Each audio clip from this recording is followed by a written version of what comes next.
আল্লাহু আকবার। আমাদের শাহাদাত বরণকারী ছোট ছোট সন্তানরা এবং যারা শিক্ষক শিক্ষিকা যারা এবং সাধারণ অন্যান্য যারা নিহত হয়েছেন এবং শাহাদাত বরণ করেছেন, তাদের আত্মার মাগফিরাত কামনার জন্য আমরা গায়বী জানাজা অনুষ্ঠানের সমবেত হয়েছি। যে কোনো ঘটনার আমরা কারণ খোঁজার আগে এতটুকু আমাদের ইমানি দায়িত্ব তাদের জন্য দোয়া করা। ইজা মাতাল ইনসান ইনকাতা আনহু আমালুহু ইল্লা মিন সালাসা।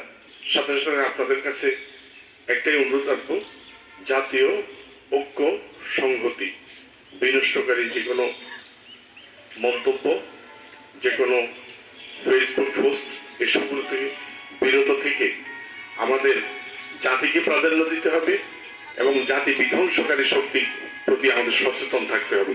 ঢাকাতে মর্মান্তিক দুর্ঘটনাটি ঘটে গিয়েছে, এতে গোটা দেশ শোক বিহ্বল অবস্থা বিরাজ করছে। এবং আরেকটি বিষয় আমাদের কনসার্নের বিষয় যে 1 বছর হতে না হতেই আজকে ঢাকা উত্তরা এবং সচিবালয়ে যাদের আন্দোলনে এবং বিশৃঙ্খলা করতে দেখা গিয়েছে, তারা নিষিদ্ধ সংগঠন এবং বিগত 15 বছরে জুলাই 24-এর আগের বিগত 15 বছরে যারা পুরো বাংলাদেশকে জিম্মি করে রেখেছিল, তাদের কোনো না কোনো ভাবে তাদের সাথে তারা সম্পৃক্ত। সাজিদের রহস্যময় মৃত্যুর পরে আমাদের সবার একটা চাওয়া ছিল যে আমরা ঐক্যবদ্ধভাবে আন্দোলন করবো এবং বিভাগ ওরিয়েন্টেড যেহেতু ব্যাপার, বিভাগ সবাইকে সমন্বয় করে একটি ঐক্যবদ্ধ আন্দোলন পরিচালনা করবে। আপনাদের পিছন থেকে কারা কি করছে না করছে হয়তো আপনারা মনের অজান্তেই কারো ফাঁদে পা দিয়ে দিচ্ছেন।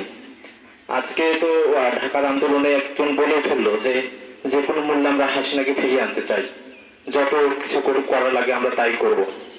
ইসলামী বিশ্ববিদ্যালয়ে তেমনটি যে হচ্ছে না এটি বলা যাবে না।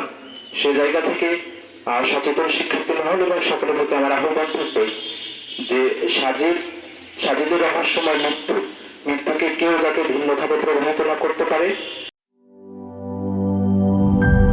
বাছাইকৃত লাল সরিষার দানা থেকে তৈরি হয় প্রাণ সরিষার তেল, আসল ঝাঁঝে আসল স্বাদে।